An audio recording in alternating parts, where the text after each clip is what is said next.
Le véritable problème, c'est le contrôle. Les lois sont votées. Les lois sont votées. Les lois, elles existent. Il y a tellement de lois que nous-mêmes, avec parler comme les Ivoiriens, on est fatigués des lois. Nous sommes fatigués. On va jusqu'à... Nous sommes fatigués. Mais est-ce que ces lois sont mises en application? Est-ce qu'il y a un contrôle effectif qui est fait au niveau de ces lois-là? C'est ça le véritable problème dans lequel l'Ivoirien est aujourd'hui. Et c'est ce qui fait que il y a à la fin un souci de confiance. Ah, d'accord. Parce que l'Ivoirien qui voit que, on a des lois.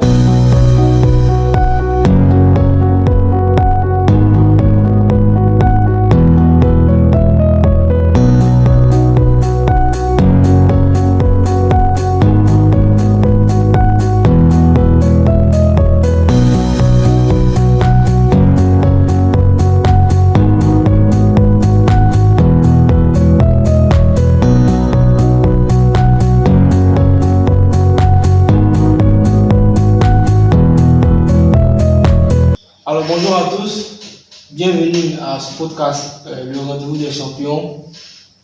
Aujourd'hui nous allons aborder un sujet très important, notamment la question du Parlement ivoirien. Hier, dans la journée d'hier, notamment le samedi 17 janvier, la Côte d'Ivoire a connu, je dirais, un événement historique, l'élection du président de l'Assemblée nationale du mandat 2026-2030. Nous allons aborder cette question avec notre invité, notamment D.R. Jean Armel. Je rappelle qu'il est président de la jeunesse d'Objectif République, du mouvement Objectif République du docteur Agoubli. On va aborder cette question avec lui. C'est quoi le Parlement? Est-ce que le Parlement ivoirien pourra-t-il faire face aux réalités des besoins socio-économiques du pays? Est-ce que le Parlement ivoirien pourra-t-il répondre aux attentes du peuple? Toutes ces questions seront abordées aujourd'hui. Tu veux apprendre davantage sur le Parlement, comment se compose le Parlement, comment les lois sont votées, est-ce qu'on aura, je dirais, des lois encore croustillantes? C'est l'occasion rêvée. Abonne-toi à la chaîne YouTube, le rendez-vous des champions, qui parle d'actualité, de leadership, de développement, qui aide les jeunes sur la croissance économique. Abonne-toi et viens participer à ce podcast inspirant. Merci et on suit le podcast avec D.R. Jean. Bonjour. Bonjour, monsieur Yann Collet. Ça va bien? Oui, je vais bien. Je vais bien aussi également. Bonne nouvelle année à vous. Merci, à vous de même. D'accord, ok. D'accord. Merci d'être venu. Il faut dire que ce n'est pas des gaietés de cœur qu'on a l'habitude de recevoir les invités, notamment cette question, parce que souvent quand on les invite, c'est un sentiment, ce sujet un peu délicat, avec le procureur qui n'hésite pas à brandir ses différents cachets pour les mettre déjà en prison. Vous savez que très candidat. Ok, d'accord, pas de souci. D'accord, je pense qu'on va démarrer. Nous internautes nous regardent. Vous pouvez saluer également si vous avez. Donc, bonjour à tous, j'espère que vous allez bien. Avec la haute voix. Voilà. Bonjour à tous, j'espère que vous allez bien. Donc, je suis très heureux de me retrouver ici parmi vous. Donc, je pense que, entre autres, ma présentation a été brièvement faite. Donc, je continuerai par une brève présentation pour que nous puissions aborder le sujet concrètement. Okay. Donc, je suis doctorant en médecine, Jean Armel Pouman, également président de la jeunesse de l'Objectif République, que je représente ici aujourd'hui sous cette casquette. Donc, je pense qu'on va rentrer dans le vif du sujet. J'espère que vous allez bien. D'accord, pas de souci. Merci D.R. Jean Armel. Alors, dans cette émission, on a l'habitude de commencer par des petites questions assez paradoxales pour des étudiants, je dirais des jeunes qui ne maîtrisent pas ce que c'est que le Parlement, l'hémicycle. Je pense qu'avec vous, on pourra faire un peu de pédagogie pour expliquer un peu, je dirais, l'hémicycle. Alors, rapidement, c'est quoi l'Assemblée nationale? Et avant, je pense qu'on était à un Parlement, je dirais, assez monopole. Aujourd'hui, on est passé à un Parlement bicaméral. Donc, si vous pouvez expliquer un peu d'où ce concept est venu et où on en est aujourd'hui en Côte d'Ivoire. Donc, ça, c'est la première question. D'accord, il n'y a pas de souci. Alors, pour être très concret, je tenterai d'expliquer la chose comme suite. Il faut dire que l'histoire de la Côte d'Ivoire est récente. Donc, nous avons connu la période coloniale et aujourd'hui, nous sommes sous l'ère des indépendances. Donc, déjà, lorsque nous étions sur la période coloniale, quand je fixe la date de 1946, donc il y avait ce qu'on appelait l'Assemblée nationale française.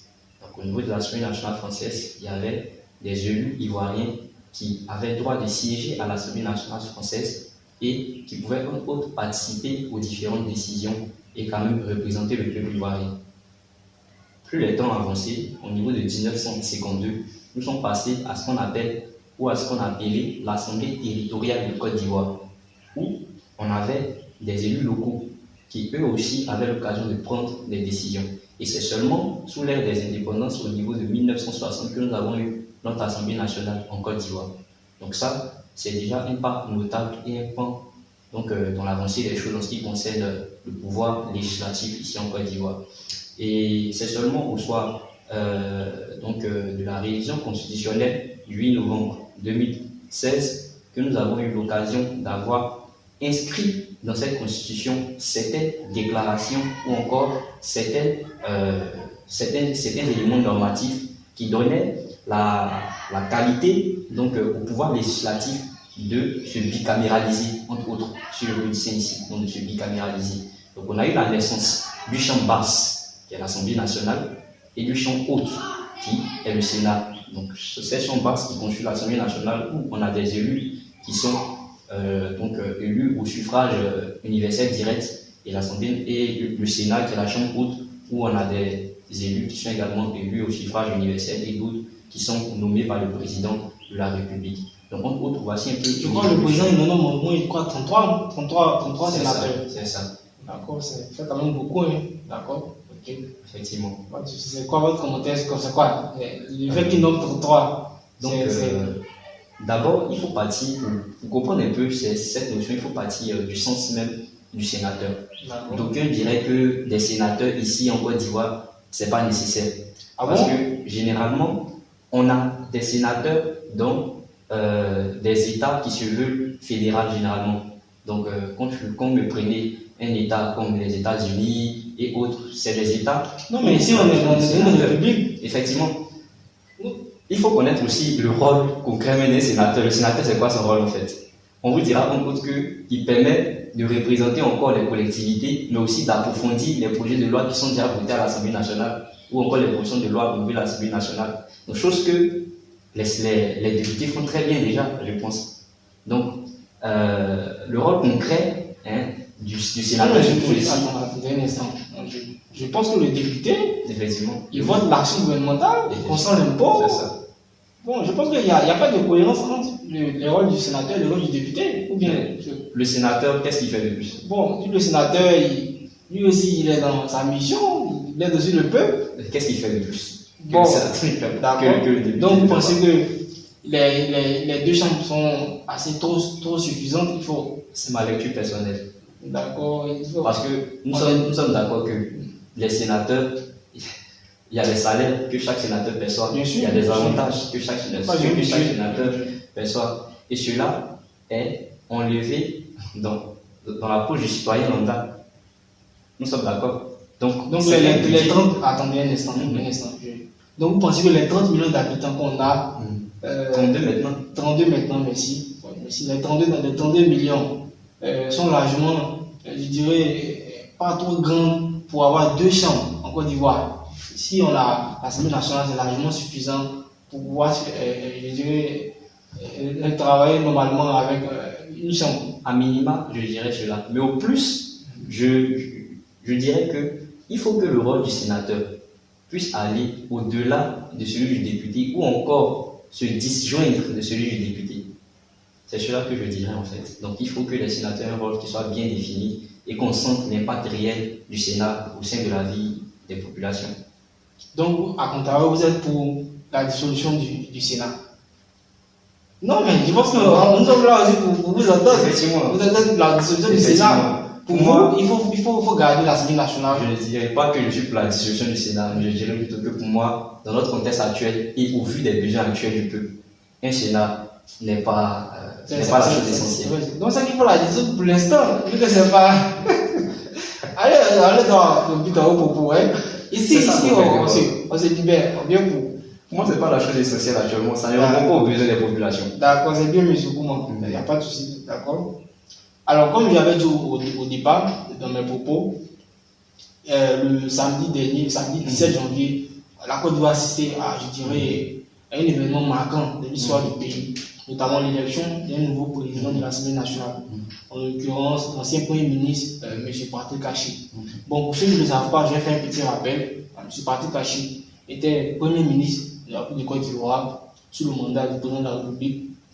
Il était également ministre en Côte d'Ivoire, ministre des Infrastructures. Il était également président du conseil régional dans la région de la Mer. Il a été député. Il a dirigé, il a été, je dirais, professeur, il a rejoint les professeurs à Harvard. Donc c'est quelqu'un quand même qui a une bonne lecture de la gouvernance d'un État, c'est un homme d'État. L'État au FMI, voilà, vous allez me dire comment également c'est signifié. Donc c'est pour dire que également. Également conseil spécial du président. Effectivement. Donc vous voyez tout ce bagage, waouh, un homme qui a pu, je dirais, il a quand même fait tout, hein. C'est ça. Il reste seulement que la vice-présidence. Après la vice-présidence, il a bouclé, il était secrétaire à la présidence, non? Une fois, secrétaire à la présidence. Donc ça veut dire que. Un petit commentaire, monsieur Koumou. Quelle lecture vous faites de tout son parcours là? Quelle lecture? Aujourd'hui, le président de l'Assemblée nationale, c'est quoi vous pouvez dire aux jeunes, tout ce parcours, franchement? En ce qui concerne M. Patrick Kachi, c'est un technocrate déjà que je respecte beaucoup. Un technocrate que j'ai eu l'occasion de suivre avec son parcours et autres. Et c'est un monsieur qui a beaucoup de mérite en termes de travail. C'est un monsieur qui a beaucoup de mérite en termes de travail. Et toutes ces différentes responsabilités qu'il a pu engranger, je pense, sont la source ou encore le découlé, donc le découlé originel de tout ce qu'il a pu engranger comme compétences et autres. Donc, pour un monsieur comme M. Patrick Kachi, aujourd'hui président de l'Assemblée nationale, cela coule à source d'eau que pour arriver à un tel niveau, il y a tout un tas de processus qu'il faut traverser. Alors, mon premier message aux jeunes, c'est qu'ils acceptent le processus d'abord. Parce que beaucoup de jeunes voient aujourd'hui la réussite de M. Patrick Kachi, mais ne savent pas essentiellement ou nécessairement ce qu'il a dû traverser. Donc, moi, j'encourage tout d'abord les jeunes à aimer le processus, à aimer endurer le processus.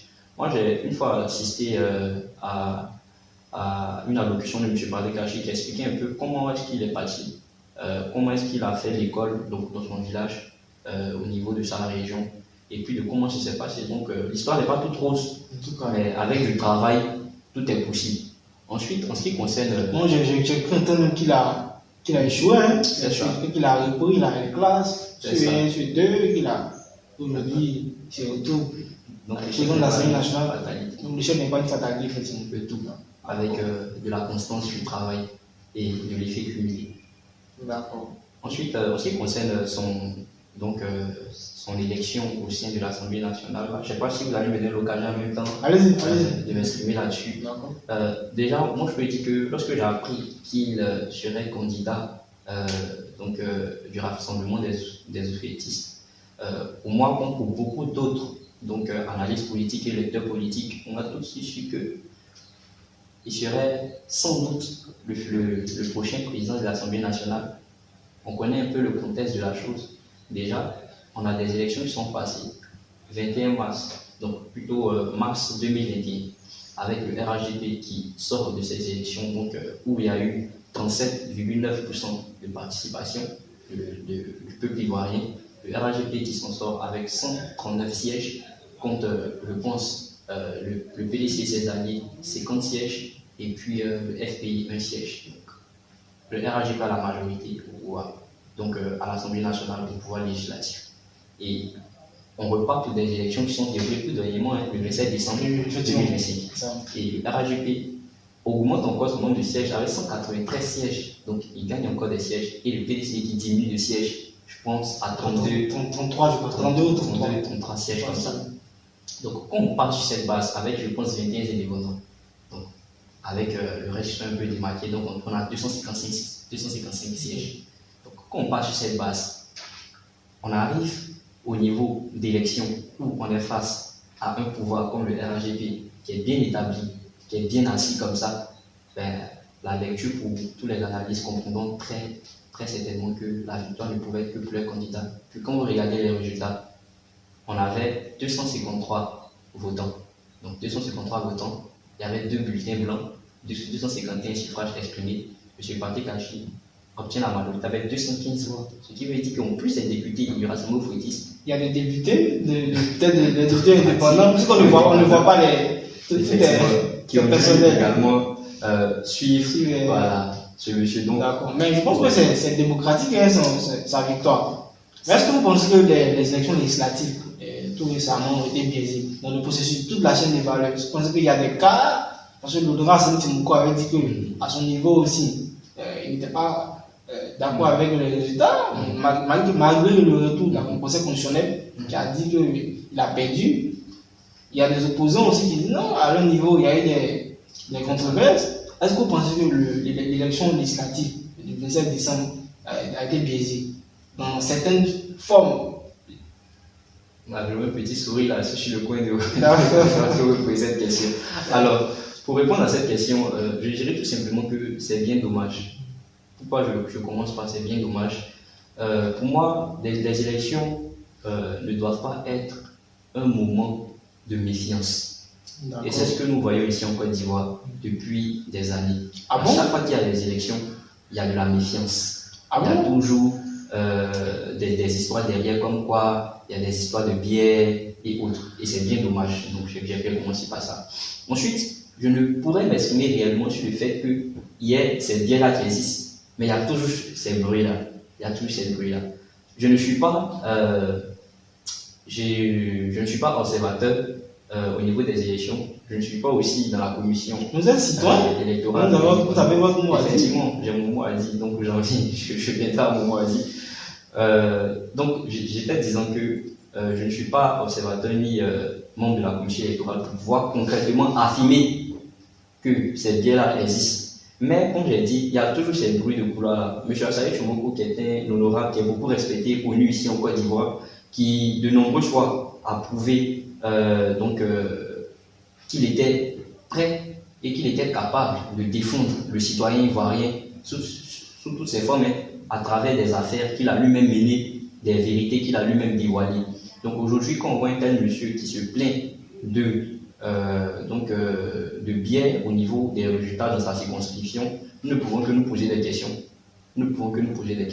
Sur la légitimité de ces résultats. Mais après, on a un pouvoir qui est le Conseil constitutionnel, qui lui est tout puissant en ce qui concerne les votes de autres qui déclarent la finalité. Donc nous ne pouvons que nous épier. Mais nous espérons qu'à l'avenir, il y ait vraiment de la transparence dans les élections et que nous n'entendons plus ces bruits de couloir là, parce que c'est vraiment malheureux pour une république telle que la Côte d'Ivoire. Vous avez parlé de transparence. Donc ça veut dire que, honnêtement, vous estimez qu'il n'y a pas eu de transparence dans ces élections?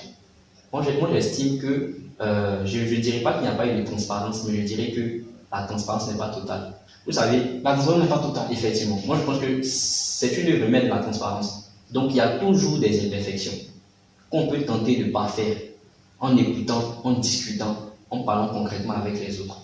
Et moi je pense que si on va dans cette logique-là, on pourra arriver à quelque chose de meilleur. D'accord, parce que quand on prend les élections présidentielles de 2025, je crois que le pourcentage était estimé à 50%. Pourtant en 2010, on était à un taux de participation, je crois, de 80%, je crois, sur un corpus de 5 millions d'inscrits sur le fichier électoral. Il y avait au moins 4 millions de votants. Et on avait une masse qui était sortie voter. Et en 2025, je dirais c'est à minima, ça descend au fur et à mesure. On était à un taux de 8 millions sur le corpus électoral. Il y en avait au moins que 4 millions d'électeurs qui sont allés voter. Vous avez dit qu'il y a au moins 4 millions de personnes qui sont restées à la maison, qui n'ont plus confiance, je dirais, au processus électoral. On a su, effectivement. Quel commentaire vous faites là-dessus? Pourquoi est-ce que ces personnes-là aujourd'hui n'arrivent plus voter? C'est quoi le problème? Est-ce que nos lois, nos députés qui sont à l'Assemblée nationale ne sont plus concrets? Est-ce qu'ils ne font pas, je dirais, le travail à proprement dit? Ce qui fait qu'aujourd'hui, les jeunes, par contrepartie, n'ont plus confiance aux institutions. C'est quoi le souci? Alors, là-dessus, je vais m'exprimer par deux choses. Il y a deux lectures concrètes que moi je fais de la chose. La première, c'est que, comme vous l'avez dit tantôt, soit les populations n'ont plus confiance au processus électoral, soit elles estiment que la situation n'a pas lieu de changer. Donc elles préfèrent laisser les choses couler à sous d'eau elles se disent que certainement elles sont à l'aise avec la situation, elles vivent bien. Voilà. Donc ça, c'est aussi une lecture. Mais concernant la première lecture dont vous avez parlé, donc ce qui pourrait être à la base du découragement de certains Ivoiriens en ce qui concerne le processus électoral, mais je pense que cela se voit totalement. Vous savez, la population a besoin de retrouver confiance en ces institutions. D'accord, ok. Nous sommes en fait dans un contexte où la plupart des Ivoiriens sont dans une certaine lassitude, se disant que les choses ne vont pas avancer, les choses ne vont pas changer. Nous serons toujours dans ce même carcan. Donc pourquoi aller voter? Ça sert à quoi de sortir et aller voter? Moi, j'étais lors des élections présidentielles donc, du 30 octobre à Yopougon. J'ai vu un peu comment les choses se sont déroulées. Il y avait très peu de personnes qui sont sorties. Je pense que vous avez remarqué comme moi que lorsqu'on a approché les élections, Abidjan était carrément vide. Oui, ça c'est vrai. Toutes les grands gars étaient bourrés, hein. Les gens partaient à l'intérieur du pays, dans les villages. Tout le monde avait peur. Ce sont des remarques concrètes de terrain. Non, mais après aussi, on ne peut pas les reprocher ça parce qu'on se rappelle de 2010. Il y a encore des stimates. Voilà. Il y a encore les stimates. Moi, aujourd'hui, je peux dire que cette Côte d'Ivoire dans laquelle nous vivons n'est pas une Côte d'Ivoire qui a complètement été pensée de ces blessures. Et nous ne pouvons pas avoir la prétention de prévaloir que nous sommes pensés de nos blessures. Quand je prends des grandes républiques telles que la France, qui a fait plus de 650 ans avant d'être réconciliée avec elle-même, avec des propos du général de Gaulle qui disait que la 5e République avait réconcilié la France. Mais quand je parle depuis cette époque-là, nous ne pouvons pas aussi avoir aujourd'hui la prétention de penser que, après seulement quelques années en arrière, je dirais, seulement 15 ans ou 16 ans maintenant en arrière, nous sommes complètement conscients de notre question. Mais la Côte d'Ivoire a plus de 60 ans, hein. 60 ans, je pense que c'est beaucoup. Bon, je parle depuis la période la crise post-électorale de 2010. Ah, ok, d'accord. Quelqu'un qui a quand même un grand point de notre histoire. Oui. Non, mais bien avant la crise post-électorale, on a connu quand même. Effectivement, ça de 2000. Tout ça. Il y a eu le boycott actif. Donc, il y a toute cette période-là encore qui est encore implantée dans l'esprit des Ivoiriens. Mais je pense que celle de 2010 est encore un élément marquant qui est resté aujourd'hui dans l'esprit de beaucoup de jeunes Ivoiriens. Parce que la plupart des jeunes avec qui on travaille généralement, quand vous leur parlez, ils n'ont pas connu cette période de 2002. Oui, effectivement. La plupart. C'est tout ça de 2010. 2010 qu'ils ont beaucoup connu. Donc c'est celle-là qui reste encore beaucoup implémentée dans leur esprit. Donc je pense qu'il y a encore tout ce travail-là à faire. Il y a encore un projet de réconciliation à terminer. Parce que jusqu'à présent, je vois des jeunes qui rappellent certains événements encore. Donc, ce qui veut dire qu'ils ont encore l'estimation de ces événements en eux. Donc, il y a vraiment ce processus-là à pouvoir refaire, à donner confiance à cette jeunesse-là en ces institutions. Parce que je pense que lorsque les institutions d'un pays sont fortes, il y a certaines choses auxquelles nous ne pouvons pas assister. Ok, d'accord. C'est bien noté. Bon, revenons dans le cas du Parlement. Allons sur le cas des députés. Est-ce que vous pensez qu'aujourd'hui, les députés de notre pays proposent des lois concrètes pour l'amélioration du pays? D'accord, il n'y a pas de souci. Alors, pour répondre à cette question. Parce que pourquoi je dis ça? Il y a eu la chute de la vie. C'est ça. Normalement, je pense que les députés devaient s'armer de courage pour pouvoir proposer quelque chose. Parce que les prix augmentent, le salaire n'augmente pas. Les gens se disent, mais qu'est-ce qui se passe? Donc, normalement, le rôle du député, c'est de permettre à ce que les populations puissent vivre aisément. Donc, si on a des députés, normalement, les députés doivent proposer des lois à l'Assemblée nationale pour que les populations puissent se mettre à l'aise. Donc, vous qui êtes là aujourd'hui, vous êtes engagé dans la vie politique. Voilà. Aujourd'hui, nous avons le plaisir de recevoir un homme qui est engagé dans la vie politique. Donc, on va tout détailler aujourd'hui. Qu'est-ce que vous pensez de ce cas? Est-ce que les députés de Côte d'Ivoire font suffisamment le travail qu'il faut? D'accord, il n'y a pas de souci. Pour répondre à cette question, je partirai d'un petit constat ou d'une petite étude. D'abord, demandons c'est quoi le Parlement. D'accord, allez-y. Donc, le Parlement, c'est l'institution qui exerce le pouvoir législatif. Donc, il sert à légiférer, donc à discuter, à proposer des lois. Mais au-delà de cela, il sert aussi à contrôler l'action de l'État. Et comme vous l'avez dit, il sert également à voter les budgets. Déjà, voici un peu le rôle du député. Et qu'est-ce que c'est que le Parlement? Ensuite, je me demanderai, mais la loi, comment est-ce qu'elle est votée? Ça, je pense que c'est une question importante que beaucoup d'Ivoiriens ne se posent pas. Comment est-ce que ça peut être voté? Alors, il y a deux éléments par lesquels une loi peut être introduite. Soit par projet de loi donc, qui vient du gouvernement ou par une proposition de loi qui vient des députés eux-mêmes. Donc, une fois que ce projet de loi ou cette proposition de loi est introduite au bureau donc, de l'Assemblée nationale, elle est transmise à la commission compétente, soit la commission économique, donc la commission chargée des affaires économiques et financières, soit la commission santé ou autre commission. Donc, si je vous comprends, il y a des lois qui peuvent arriver peut-être au bureau de l'Assemblée nationale et puis peut-être ne pas arriver en commission. Si, à vous entendre, je pense que c'est. Allez-y, allez-y. Oui, donc je vous explique là le processus. Maintenant, qui sait? Ça, je pense que les mieux utilisés seront nos députés pour nous répondre. Non, mais vous aussi, vous avez une connaissance, une belle lecture de. Effectivement, je pense que généralement, elles arrivent en commission. Si elles doivent être rejetées, ce sera certainement lors des sessions plénières. Parce qu'après ça, les commissions étudient la loi, donc ils étudient la loi, et s'il y a nécessité de la transmettre en session plénière pour qu'elle puisse être débattue, discutée par les députés et à la fin votée, soit par un scrutin électronique ou à main levée, alors cela est fait concrètement et cette loi est transmise au gouvernement, au président de la République qui l'adopte et qui la promulgue dans le journal officiel. Donc normalement, une loi qui est votée doit apparaître dans le journal officiel.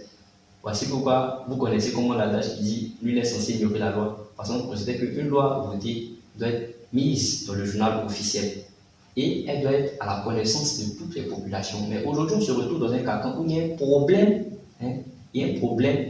de divulgation de la loi. Il y a un problème de divulgation de la loi.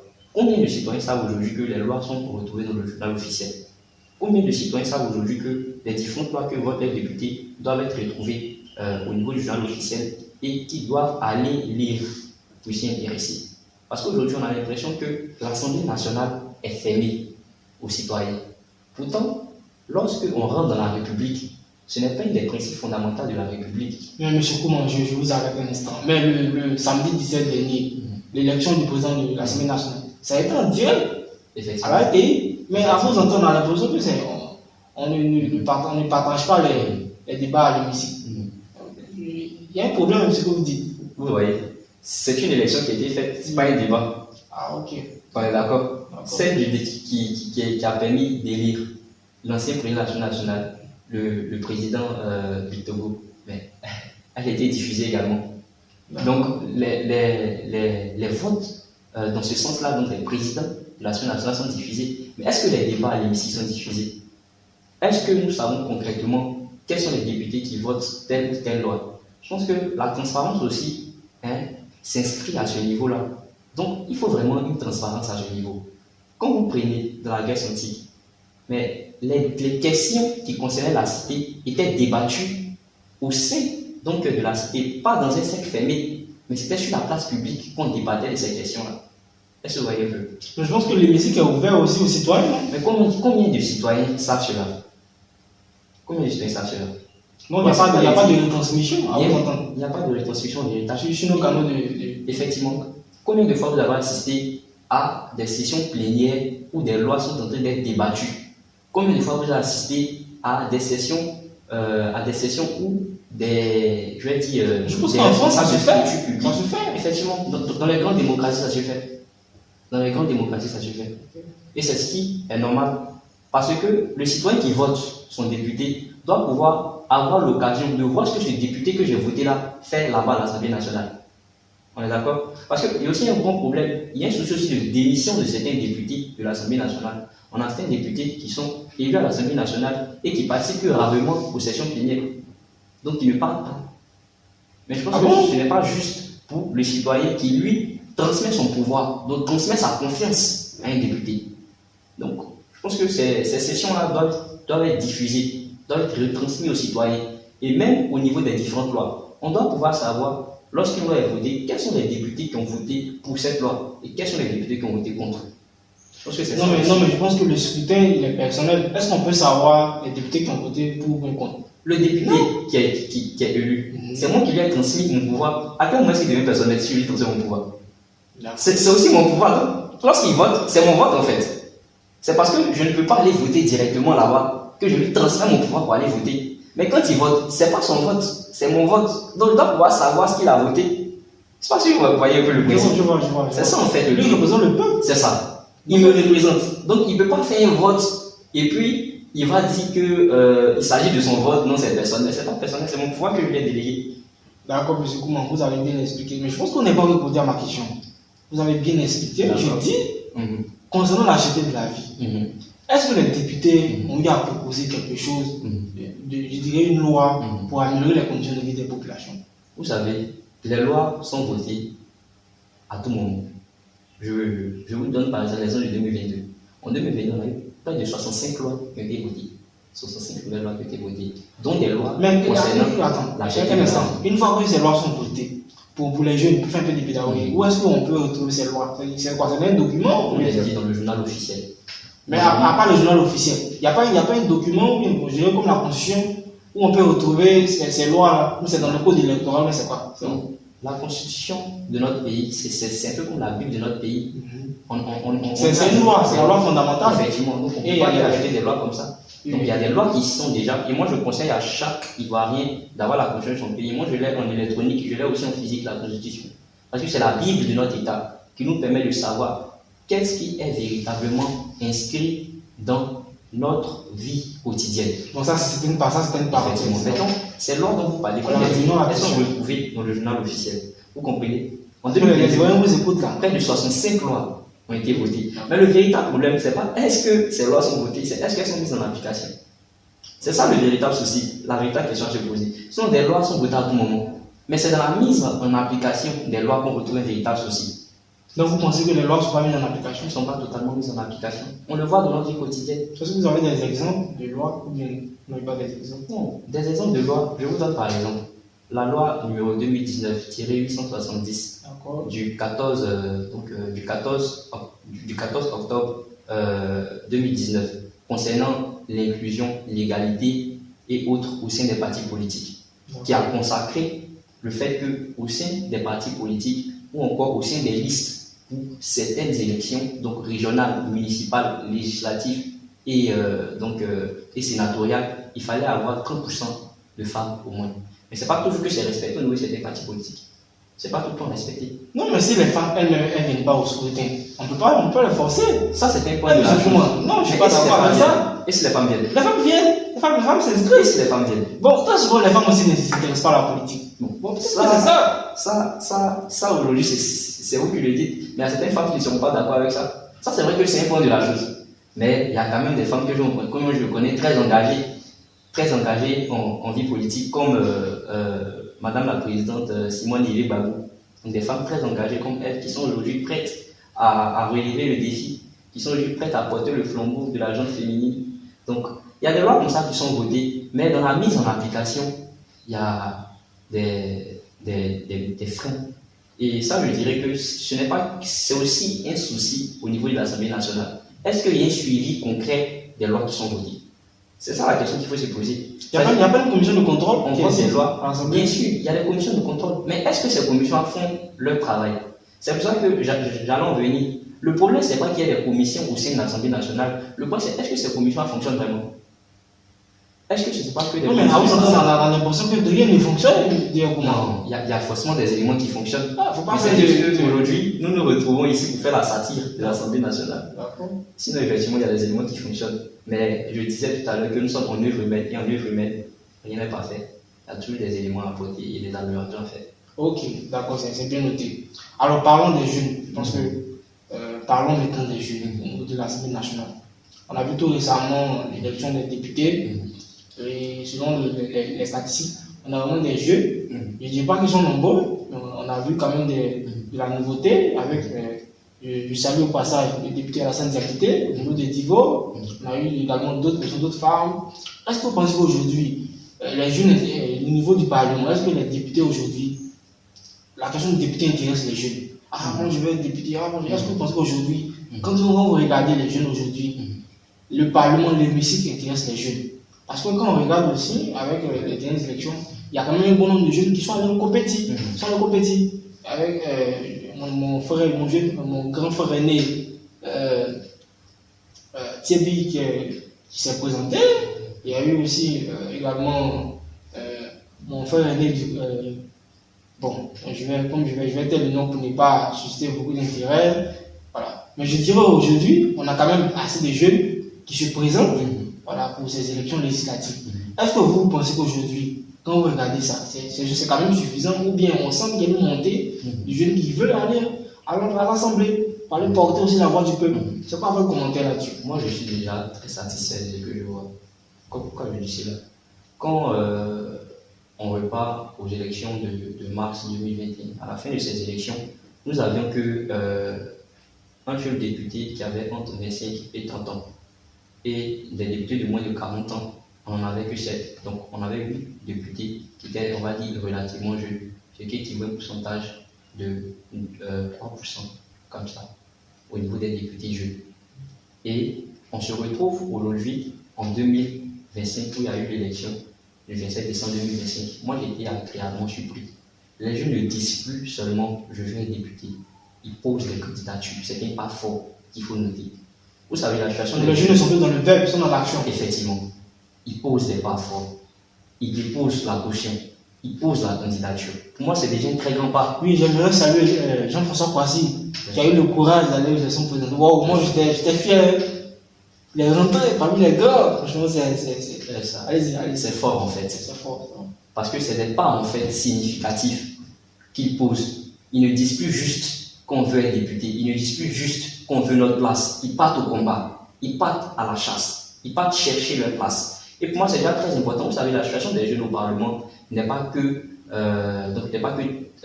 critique au niveau de la Côte d'Ivoire seulement. Quand on prend la situation mondiale, on a près de 2,8% de jeunes qui sont aujourd'hui députés au niveau de la situation mondiale. En Europe, c'est 19% des députés qui sont relativement jeunes. Je comprends. Donc, c'est pas que en Côte d'Ivoire, c'est un peu partout. Mais ici en Côte d'Ivoire, je suis agréablement surpris de voir ces jeunes-là qui se lèvent. Ce qui veut dire que pour les prochaines élections législatives, ils reviendront encore à la charge avec de nouveaux jeunes qui voudront poser des pas. Je vous donne l'exemple de certaines associations de jeunesse comme ça qui se constituent, mais insidieusement, ces associations sont en train de nous dire qu'elles veulent en fait porter le flambeau. Quand vous prenez des associations telles que l'Assemblée nationale des jeunes de Côte d'Ivoire, le Sénat des jeunes de Côte d'Ivoire, le Parlement des jeunes de Côte d'Ivoire, c'est des associations qui se constituent, mais entre autres, de façon insidieuse, ces associations nous disent qu'ils veulent porter le flambeau. Parce qu'un jeune aujourd'hui qui rentre à l'Assemblée nationale des jeunes de Côte d'Ivoire et qui porte la parade, ça donne déjà envie d'être sénateur. Ça donne déjà l'envie. Il est en train de vous dire insidieusement, je veux prendre la place. Donc déjà, les jeunes ont la volonté. Et moi, je suis agréablement satisfait de voir cela. Que ce soit au niveau des jeunes hommes, comme des jeunes femmes aussi. Donc, qui montent aujourd'hui au créneau. Donc, c'est intéressant de le voir. Et je peux vous assurer que, ça c'est ma lecture personnelle, je peux vous assurer que dans les années à venir, de nombreux jeunes reviendront encore à la charge. Et pourquoi pas, au niveau de la Côte d'Ivoire, espérer un jour avoir donc, des jeunes qui soient très représentatifs au niveau de l'hémicycle. Donc vous pensez qu'il faut qu'on ait également un quota pour les jeunes, tel qu'on a le quota pour les femmes. Bon, mais je dirais les 30%. Est-ce que vous pensez qu'aujourd'hui il faut qu'on ait un quota pour les jeunes? Ce n'est pas dit possible. Non, à l'Assemblée nationale. Bon, à l'Assemblée nationale, on n'a pas un quota pour les femmes en tant que tel. On a un quota pour les femmes au sein des partis politiques, mais l'Assemblée nationale ne pourra pas des quotas ni pour les jeunes ni pour les femmes. Et si je pense qu'il faudrait qu'on ait un quota, moi je dirais concrètement, moi je suis, on va dire que je suis de la vieille école. Je suis de ceux qui disent qu'il faut mériter sa place. C'est pas parce qu'on est jeune, c'est pas parce qu'on est femme qu'on doit de facto donc avoir une place. À part, il faut être capable de pouvoir aller chercher la chose. Je ne sais pas si vous voyez.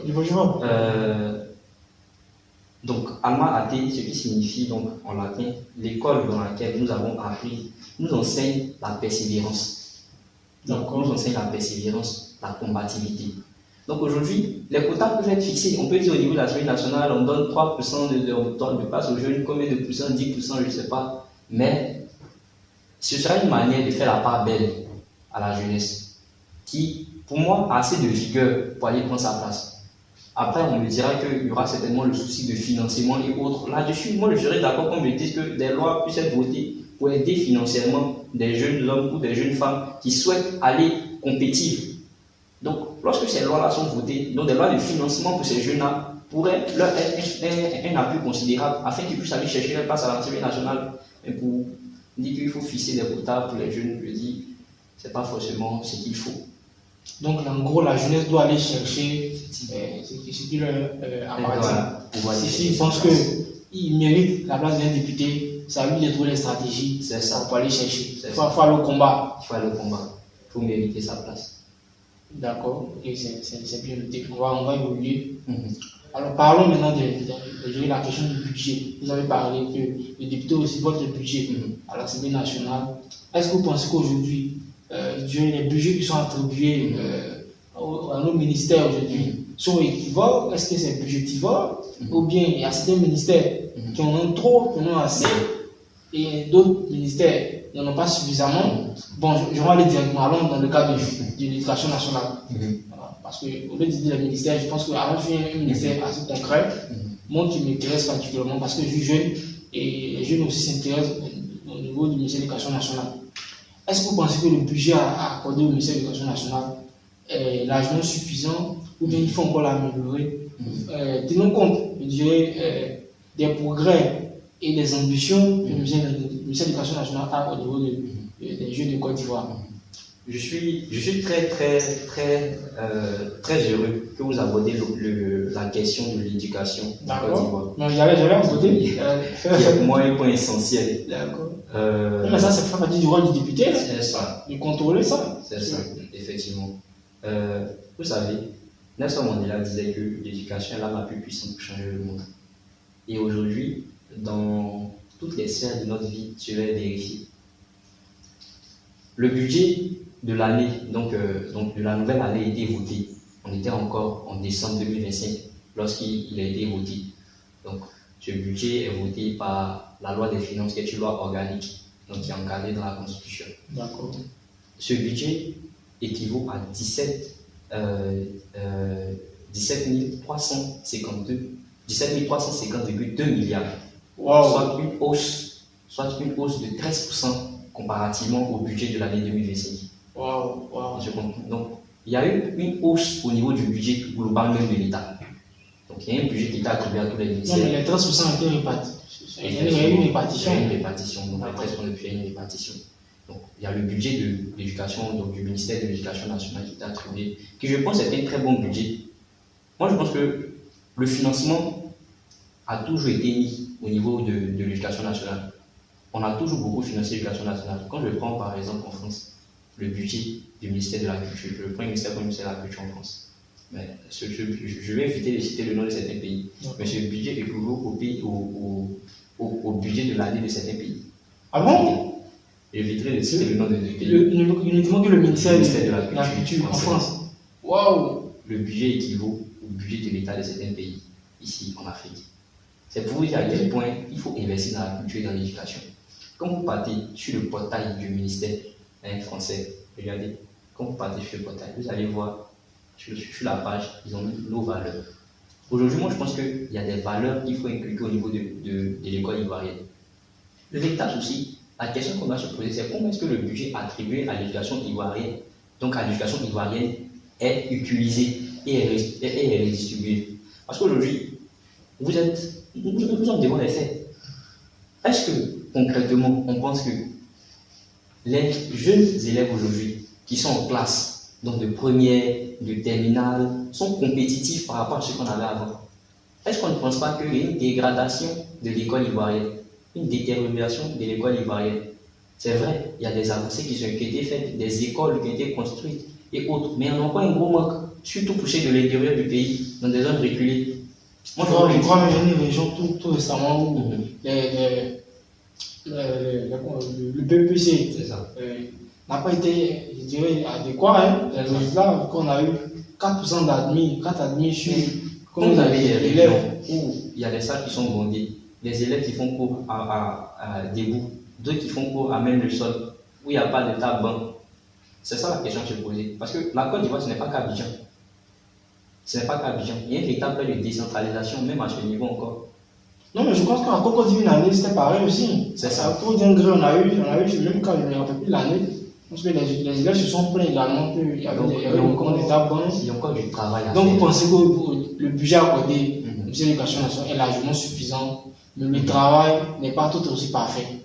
Effectivement. Moi, je pense que dire largement suffisant, ce serait trop dit. Mais je pense que le budget qui est accordé, le travail qu'il faut peut se faire avec. D'accord. Donc là aussi, il y a un problème de transparence. Comment est-ce que ce budget est redistribué tout au long de l'année? C'est l'action qu'on doit se poser. Donc, où est-ce que le budget rentre?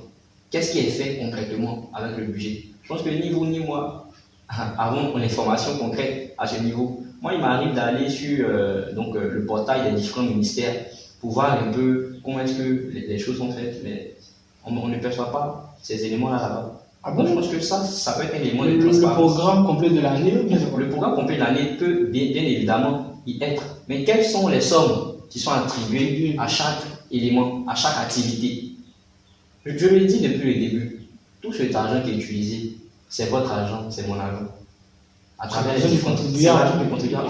Effectivement. C'est l'argent du contribuable. Donc nous avons un droit de regard. Et ce droit de regard-là, c'est ce droit que normalement le député doit exercer de façon concrète. Parce que c'est ce droit-là que je lui concède en le votant. Donc le député doit contrôler l'action gouvernementale. Il doit contrôler l'action réagir dans ce gouvernementale. cas. Il doit contrôler l'action gouvernementale. Bon, je pense que comme vous êtes là, vous allez peut-être nous éclairer sur. Parce que moi, ce que je fais, le constat, c'est qu'il y a des députés qui sont en même temps maires, en même temps ils sont ministres, c'est-à-dire il est dans l'exécutif, en même temps il est dans le législatif. Lui, il est législateur, il est encore dans l'exécutif, il est encore dans les municipalités. C'est quoi? Peut-être que c'est ce qui fait aussi que en même temps, il n'arrive pas à contrôler la chose. Lui-même, il est déjà dans l'exécutif. C'est quoi votre commentaire? Peut-être que je me dis que c'est ça aussi. Est-ce qu'il ne faudrait pas qu'on ait des lois à l'Assemblée nationale pour pouvoir séparer tous ces postes-là? C'est-à-dire que quand tu es ministre, tu restes ministre, tu es député, tu restes député. Pour ne pas que chacun puisse se mélanger la pâte pour les différentes tâches. Vous savez, je vais vous répondre par une image.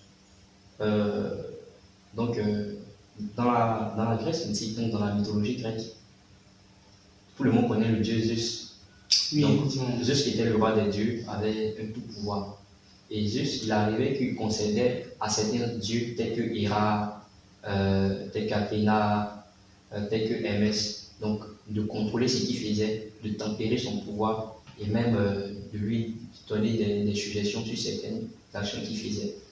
Et donc, Héra et les autres avaient toute la latitude de le faire, mais ils ne le faisaient jamais. La véritable question c'est, est-ce qu'il avait l'occasion de le faire ou est-ce qu'il voulait véritablement le faire? Dû au fait qu'il tirait tous leurs privilèges, tous leurs pouvoirs de ce Zeus.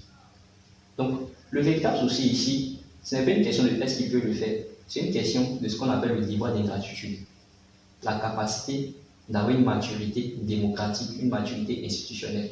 Aujourd'hui, quand vous avez tous ces élus-là qui occupent tous ces postes, il y a des questions à se poser. Parce que vous êtes d'accord avec moi que ça, c'est un principe qui est clair. Plus j'engrange le poste, moins mon efficacité est concrète. C'est comme vous faites plusieurs tâches en même temps. Vous aurez moins d'efficacité, comme si vous étiez concentré sur une seule tâche. Donc ça pose un problème d'efficacité.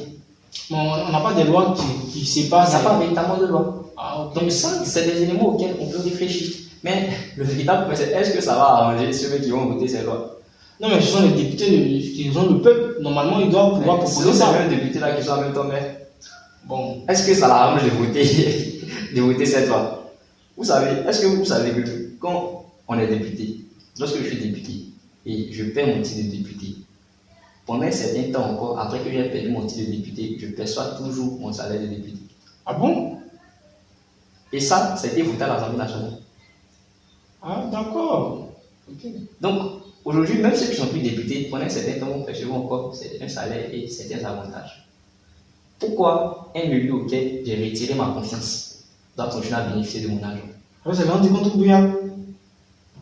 Pourtant, l'argent pouvait servir à faire d'autres choses. On parle de l'acheter de la vie.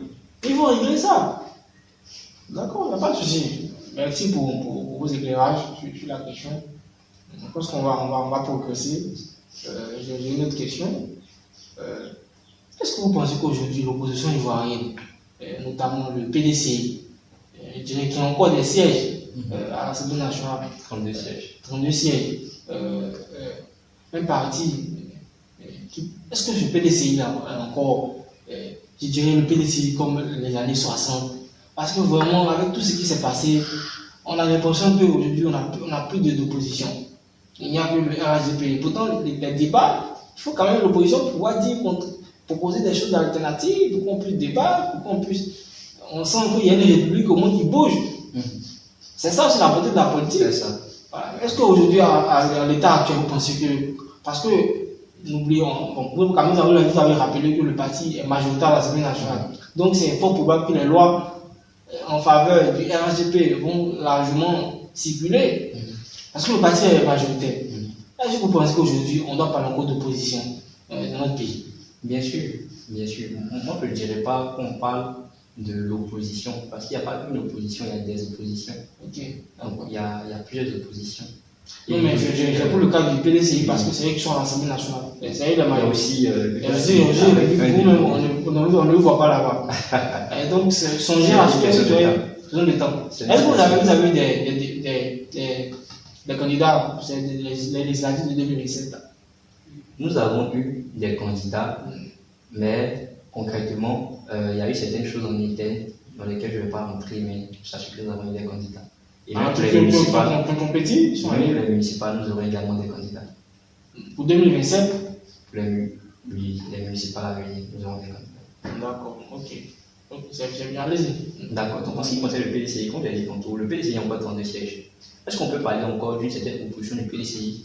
Vous savez, moi je suis encore, là je vais dire agréablement surpris de voir que le PDCI arrive encore à tenir le pouvoir. Pourquoi je dis ça? Quand on perd le pouvoir, depuis près de 30 ans comme le PDCI, ça fait près de 30 ans que le PDCI n'a plus connu le pouvoir. Mais quand on arrive encore à rester à ce niveau-là, 32 sièges. Le FPI était au pouvoir après le PDCI, il n'y a pas longtemps. Effectivement. Mais ils ont combien de sièges? Bon, je ne sais même pas. Un siège ou deux, un truc comme ça.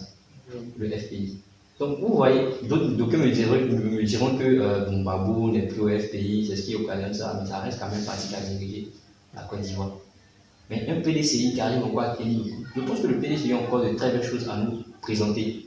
Entre autres, j'ai vu une annonce selon laquelle il y aura une rencontre entre le président Tindia Thiam et le président Alassane Ouattara pour voir dans quelle mesure le PDCI pourrait prendre part à la vie politique ivoirienne, donc à travers une entrée probable au gouvernement.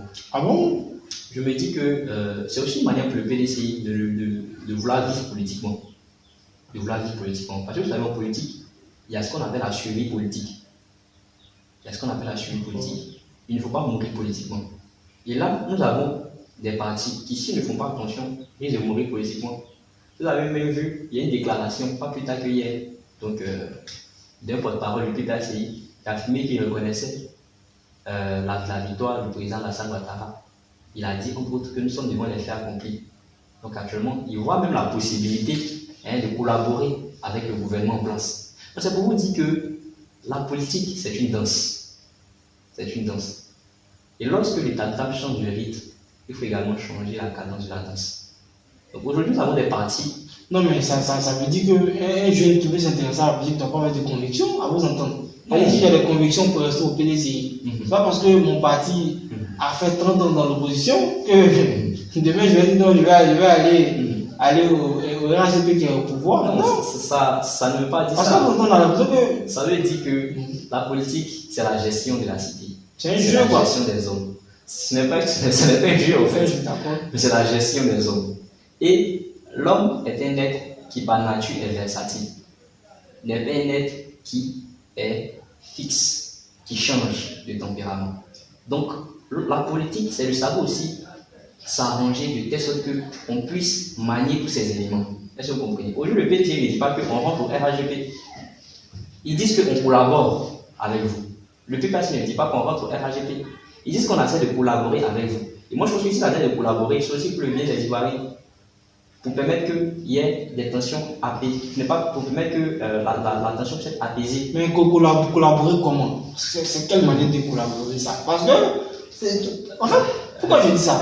On a assisté à des partenariats entre partis politiques qui ont conduit après à des trucs terribles dans ce pays. Vous avez cité ça. Et puis, je me rappelle aussi avec le partenariat entre le FPI, avec M. Pascal Finguessan, et puis le RHDP maintenant. Après, ils se sont séparés, tout ça. On a tout vu dans ce pays. Donc, de là à dire que bon, allez voir le PDCI, allez rencontrer le président Alassane Ouattara pour qu'il y ait encore des collaborations. C'est une volonté de ne pas mourir politiquement. C'est ma lecture politique de la chose. C'est une volonté, que ce soit du PDCI, que ce soit du PPAC. Mais est-ce que le PDCI est mort actuellement? Le PDCI n'est pas encore. Ils sont encore vivants. Ils ont 32 sièges. Et ils ont encore des mairies. Ils ont encore des mairies. Mais vous savez, nous sommes en politique. Une chose est sûre, nous sommes en politique. Vous ne répétez pas, nous sommes en politique. Nous sommes en politique. C'est quoi nous sommes en politique? Parce que les gens veulent comprendre. Nous sommes en politique. C'est quoi? Il y a des miroirs en politique, c'est quoi? Ce sont des positions concrètes. Vous savez, aujourd'hui, le PDCI doit entrer au sommet dans cette dynamique. Aujourd'hui, le président Ignatia me disait, donc il n'y a pas plus tard que pendant les élections présidentielles, qu'il est empêché de rentrer en Côte d'Ivoire. Et un parti politique qui n'a pas son leader là présent continuellement avec eux, ils sont quand même fragmentés à un certain niveau. Lorsque la présence du leader est là de façon effective, la dynamique change. Mais c'est quoi? Pourquoi est-ce que le président. Je vous donne des exemples concrets. Le président d'Ignatia a duré. C'est comme une amie. C'est quoi? Pourquoi le souci? C'est comme une amie. Répondez à la question. C'est comme une amie.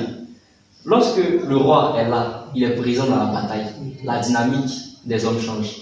Aujourd'hui, le président Ignatia, donc, comme je disais, je ne dirais pas que certains utilisent ce terme qu'il en exile. Moi, je ne dirais pas qu'il en exile. Je dirais qu'il est hors du pays. Je dirais qu'il est hors du pays. La Côte d'Ivoire, c'est son pays. Le président Ignatia a été reconnu ivoirien. Les juridictions ont dit on ne va pas faire ce débat, c'est pas ça le débat de lui. Mais non, c'est tout ce qu'il est ivoirien. Je sais que la justice a dit qu'il est ivoirien. On est d'accord, la justice a dit qu'il est ivoirien. Mais juste qu'il n'était pas inscrit sur la liste électorale en tant qu'ivoirien concrètement.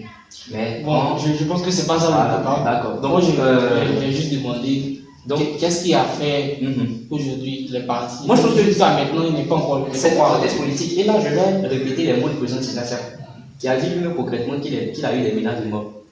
C'est ce qu'il a dit, concrètement. Et il a dit cela au micro d'Alain Foucault. Oui, j'ai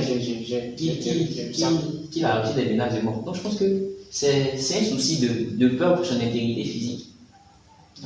Qui fait qu'aujourd'hui, il est en France. Donc, vous savez, devant la mort, nul n'est infaillible.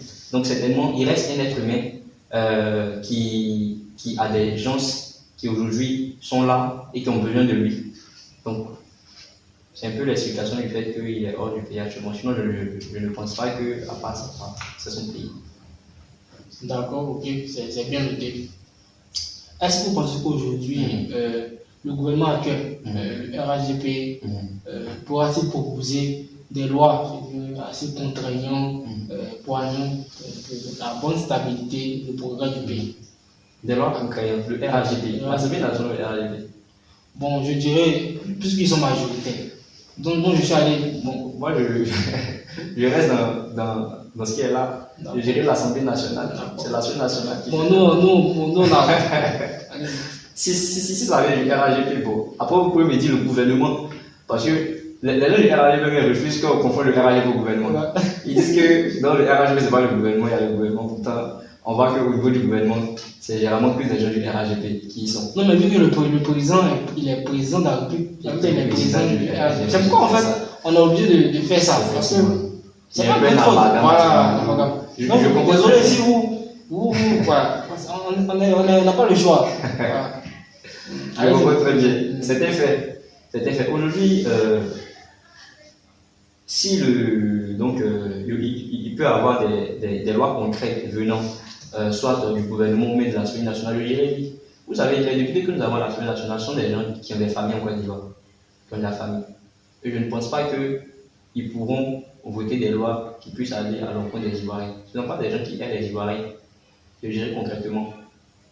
Mais le véritable souci, moi je dirais que l'Assemblée nationale, donc, lorsque John Locke a fait dans le temps la séparation des pouvoirs, on a le pouvoir exécutif, le pouvoir législatif, le pouvoir judiciaire. Le véritable problème, la question qu'on doit se poser, c'est est-ce que, avec le fait que les députés issus du rassemblement des Ofétis, qui actuellement détiennent le pouvoir exécutif en Côte d'Ivoire, ces députés-là qui sont majoritaires à l'Assemblée nationale, ne soit pas contraint à un certain niveau dans certains votes de loi. C'est la chose qu'il faut se poser. Est-ce qu'on n'aura pas un amalgame entre le pouvoir législatif et le pouvoir exécutif? Et là, ça pose un gros problème.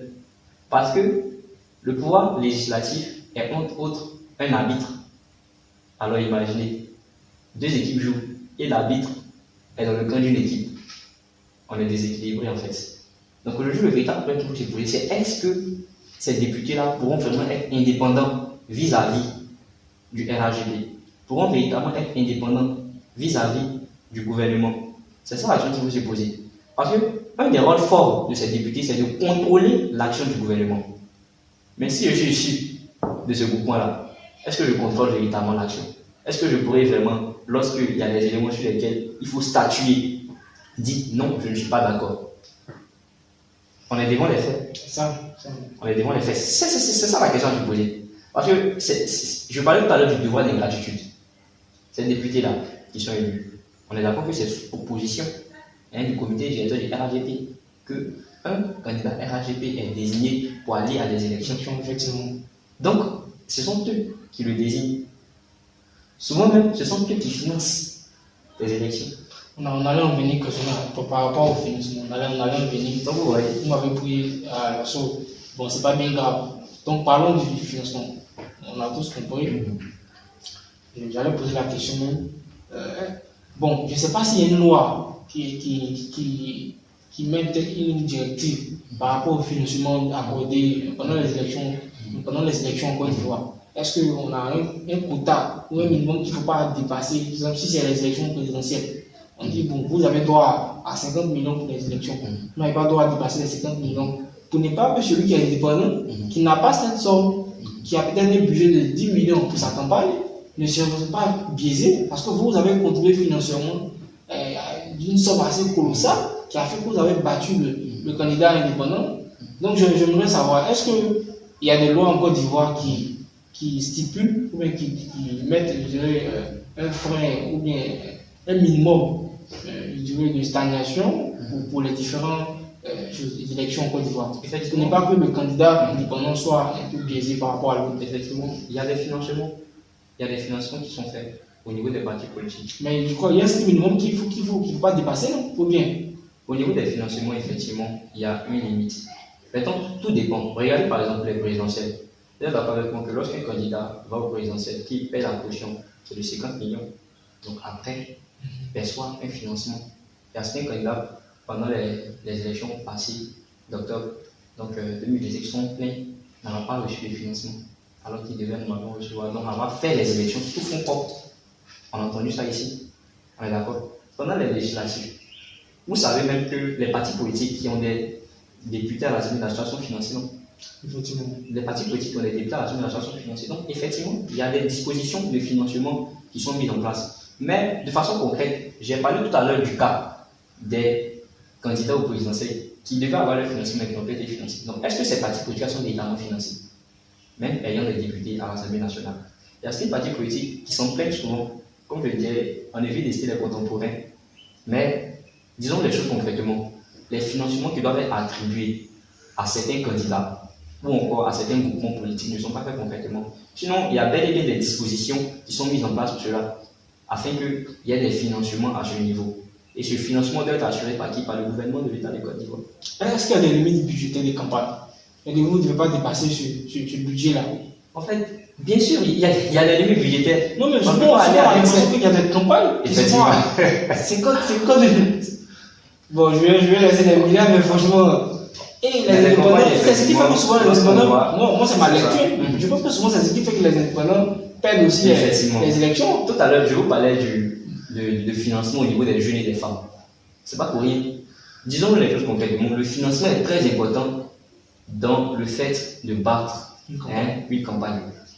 Parce que lorsque vous faites une campagne, c'est vrai, il y a la proximité avec la population, mais il y a le financement qui est important. Le déplacement que vous devez faire, le carburant que vous devez payer, les affiches, tout ce qu'il faut faire, la communication, elle est très très budgétivore. Tout ça. On est d'accord? Donc, il y a forcément des financements qui doivent être attribués, des limites de financement. Mais comme vous l'avez dit, il y a pas de contrôle, quoi.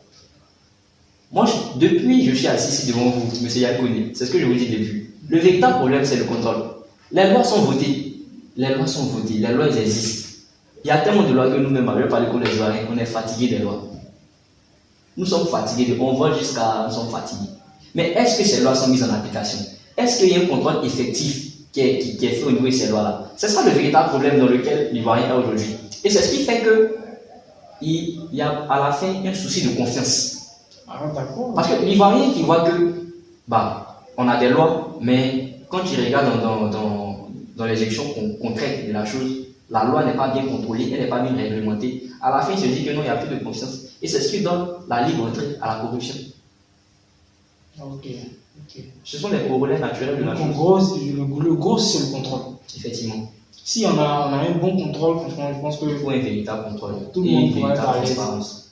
Vous voyez, aujourd'hui, il y a ce même problème. Vous pensez que la CEI n'est pas transparente? D'accord. La CEI. Ah, ça, c'est une question directe. Hein. La CEI n'est pas transparente. C'est ce que vous me posez comme question. Oui. Au niveau de la CEI, moi, Non, parce que c'est l'organe principal des élections. des élections. Non, comme j'ai dit, aucune n'est parfaite. Vous savez. À chaque fois, vous répétez, Je répète qu'aucune n'est parfaite. Dites-le Parce que vous savez. complètement. Parce que vous êtes un homme politique. C'est ça. Donc, il ne faut pas être position. Il faut qu'on Effectivement. Mais vous savez, si vous m'écoutez bien, vous saurez que je vous je vous entends bien. Est-ce que vous voyez? J'avais reçu un homme politique comme vous. Voilà, lui, quand il vient, bon, il parle comme les philosophes là. Non, moi je dis les choses directement, mais tout en restant dans le respect. C'est ça. C'est ça. Parce que c'est ça aussi la liberté d'expression. C'est ça. Vous voyez? Et ça, je le dis parce qu'on a l'émission, il faut quand même c'est ça, effectivement. respecter les dirigeants, c'est ça. M. Kulben Koulibaly, qui était un juriste aguerri, c'est bien monsieur que je respecte beaucoup. Que je respecte aussi également. C'est un juriste aguerri. Donc aujourd'hui, comme je le dis depuis le début, aucune ne l'est parfaite. Il y aura forcément des soucis de transparence, ça c'est clair. Il y aura forcément des soucis de transparence. On a eu le taux de participation aux élections passées qui était de 50% et quelques. Mais les gens se sont plaints. Beaucoup ont dit que le taux n'était pas vrai. Le taux était faible. Le taux était de 50%. Beaucoup, pas faible même, beaucoup ont dit même que ce n'était pas le véritable taux. Nous sommes d'accord. Il y avait. Donc, le taux était encore plus bas. Certainement. Il y a eu même au niveau de France 24, une journaliste qui a dit que d'après elle, ses investigations, elle considère que ce taux est fictif. Parce qu'il y avait des journalistes de France 24 qui étaient ici en Côte d'Ivoire lors des élections passées. Je crois que la CDAO a déplacé des personnes aussi pour mener aux investigations. Et toutes ces personnes qui sont extérieures là, qui sont comme des observateurs, ont fait le même constat. On dit qu'il y avait un taux relativement faible. Mais 50% de leur d'après moi que c'est vrai, c'est faible. Mais c'est quand même un taux qui est. C'est la moyenne. Voilà, c'est la moyenne. Donc vous voyez que là encore, sur ce taux, il y a un problème de confiance. Certaines personnes peuvent dire que non, ce n'est pas le véritable taux, il y a un souci de confiance. Est-ce que vous voyez? Donc c'est ce que j'ai dit depuis le début. Nous sommes dans un souci de confiance. Nous sommes dans un souci de confiance à tous les niveaux.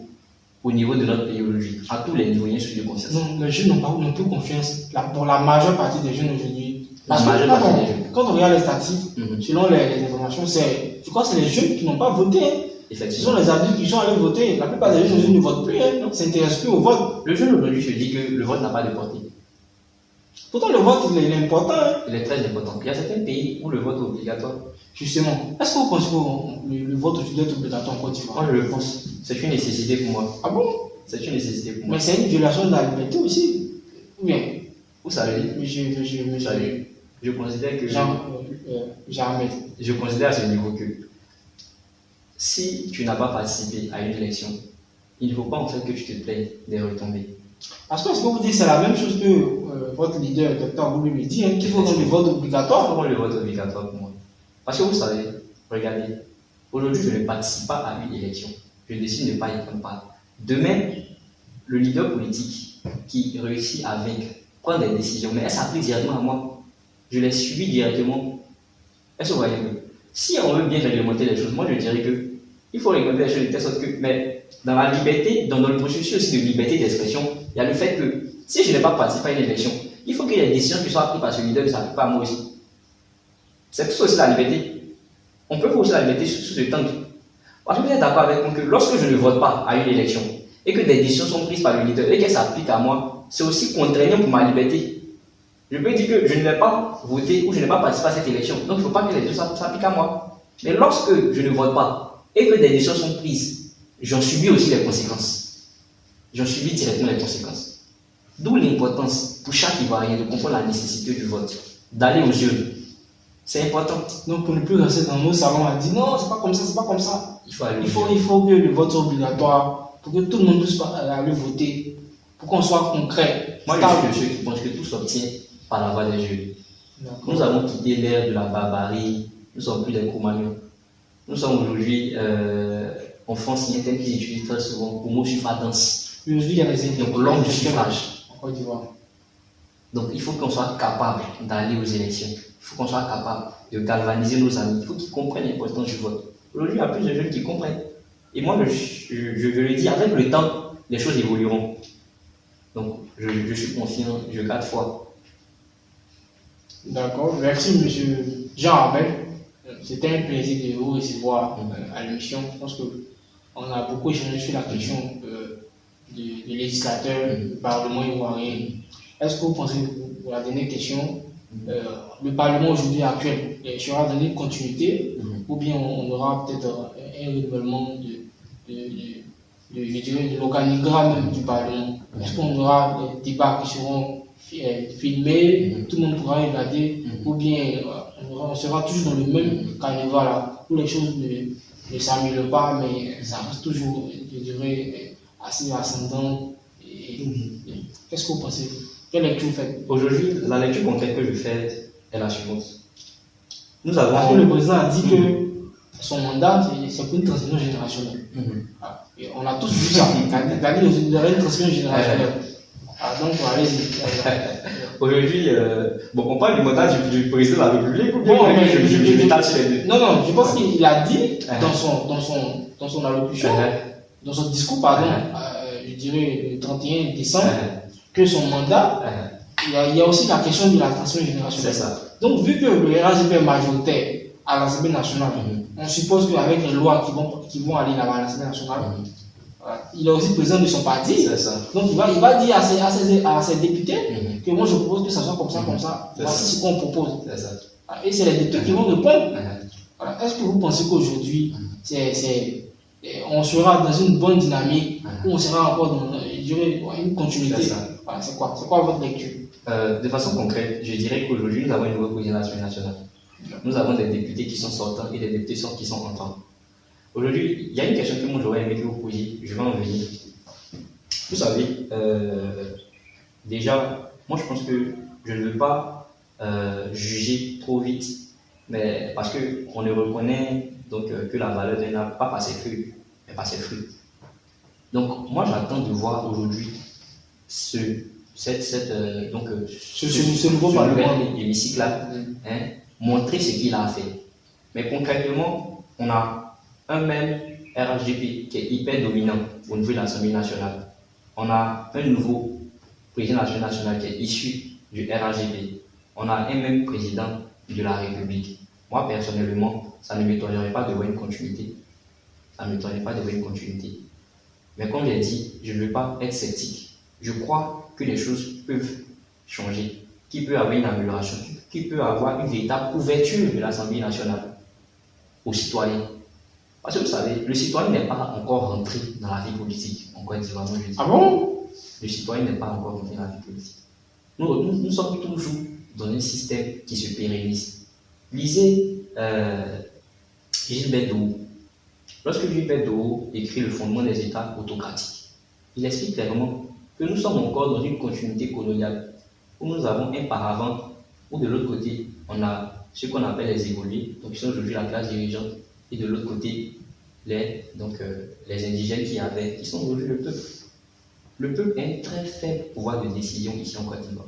Le peuple a un très faible pouvoir de décision ici en Côte d'Ivoire. Il n'est pas encore assez rentré dans la vie politique ivoirienne. Donc aujourd'hui, moi j'espère qu'avec cette Assemblée nationale, on puisse avoir une ouverture de l'Assemblée nationale. Mais ces pays dont vous citez là, ils ont quand même duré dans des crises avant d'arriver à ce niveau. C'est ça. Donc certainement, je ne sais pas la crise. Je ne sais pas la crise. Je ne sais pas conduire dans la crise. D'accord. Mais je pense que de façon concrète, on peut y arriver. Si vraiment il y a une volonté politique qui est. Donc, on espère vraiment que ce mandat sera réellement le mandat d'une transmission générationnelle. Et moi, je pense qu'une transmission générationnelle sociale à l'Assemblée nationale, il faut aussi que les jeunes puissent également être très représentatifs à l'Assemblée nationale. Parce qu'au niveau des femmes, combien de femmes on a à l'Assemblée nationale? On avait 32 femmes auparavant, maintenant on a 34 femmes. Donc 2 femmes de plus, ce qui fait 13% des députés. Donc il y a une petite évolution, mais encore plus de femmes, encore plus de jeunes. C'est vrai que ce serait intéressant de voir ça. Donc dans cette dynamique de transmission générationnelle, j'espère que le président, M. Patrick Hachi, pourra effectivement conduire son mandat comme il le faut, pourra prendre ses décisions pour ouvrir l'Assemblée nationale. Parce que vous savez, la transparence n'est pas un point de faiblesse pour le gouvernement, mais c'est lui ou encore c'est un moyen d'affirmer sa légitimité. La transparence est un moyen d'affirmer sa légitimité vis-à-vis des citoyens. Donc on espère que ça sera fait à ce niveau. Aussi, comme j'ai dit, entre autres, moi, il y a un point très important que moi je pense qu'on doit aborder. Le fait de l'immunité à l'Assemblée nationale. D'accord. Aujourd'hui, nous avons la plupart des ministres qui sont en même temps députés. C'est que leur confère l'immunité parlementaire. Ensuite, on comprend. Bon, pour faire un peu de pédagogie, pour les jeunes qui nous suivent, c'est quoi l'immunité parlementaire? Donc, l'immunité parlementaire, c'est entre autres cette ouverture-là.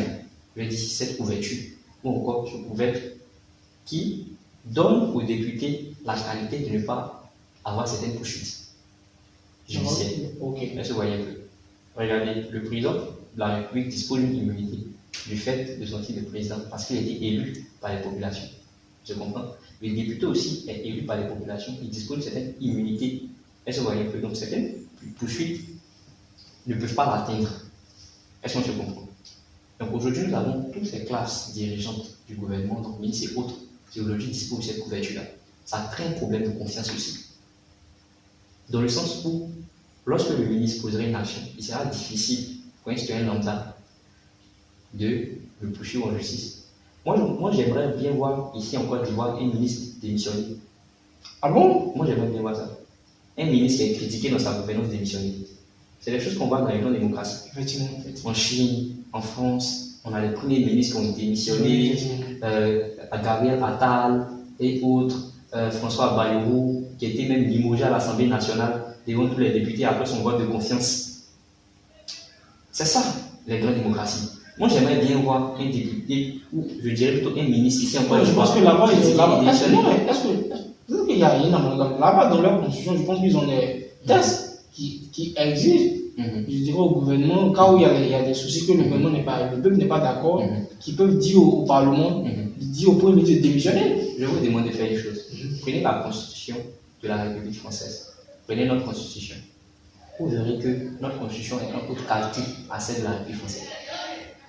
La même constitution que nous avons là est en haute qualité. Non, mais là-bas, ils ont des articles, ils ont des articles qui, par exemple, le domaine de la censure, la motion de censure. Là-bas, lorsque le président peut-être ne fait pas bien son travail, on peut appliquer une motion de censure pour qu'il puisse bannir le gouvernement.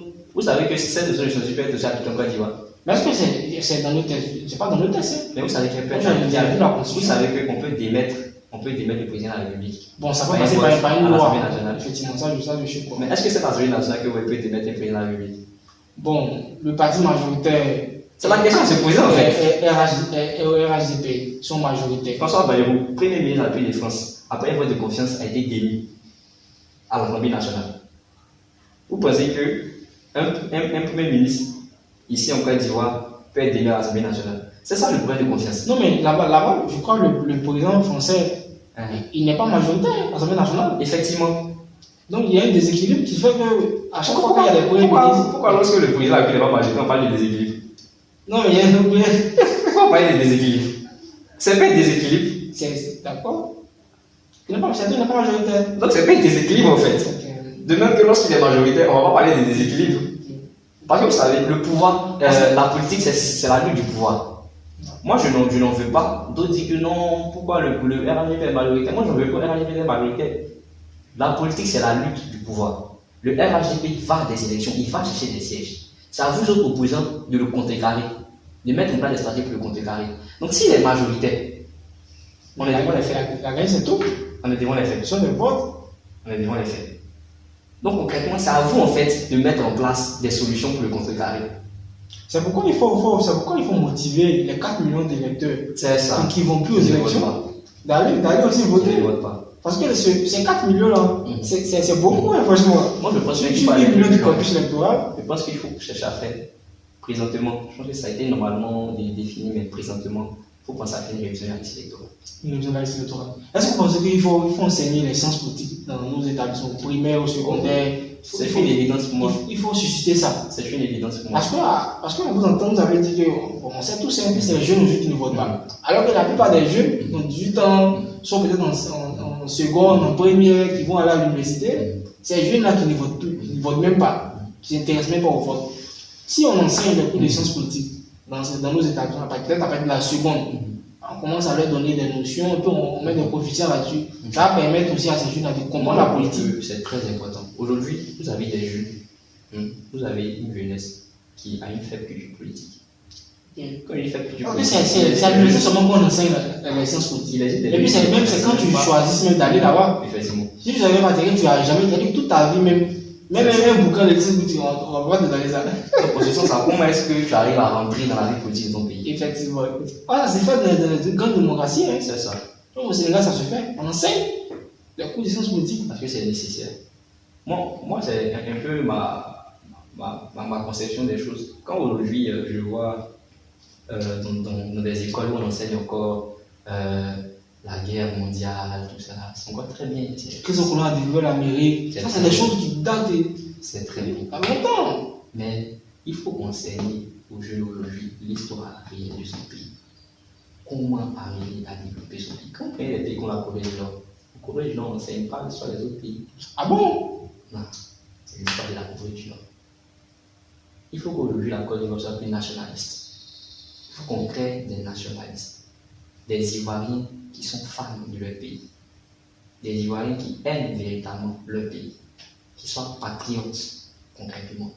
Parce qu'il y a aussi ce gros souci de patriotisme. Parce que de temps en temps, les gens migrent seulement pour aller. Dès qu'il y a des bourses étrangères, allez, au Canada, les gens sont bons. Depuis rester en Côte d'Ivoire. Vous avez vu une annonce du ministère, donc il y avait l'annonce du ministère des Affaires étrangères qui avait fait, comment on appelle ça? Qui avait lancé des questions qui sont à l'extérieur qui ont fait revenir.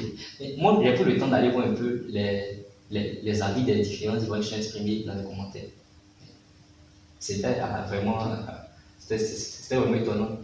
Les gens disaient concrètement que même s'ils étaient allés, ils n'allaient jamais revenir. Ah bon? Vous voyez? Parce qu'on est devant une situation où l'Ivoirien, moi je dis concrètement, l'Ivoirien, il ne trouve pas d'intérêt à venir revenir. Comme ils disent pour parler encore comme les frères ivoiriens, il n'y a pas d'avenir.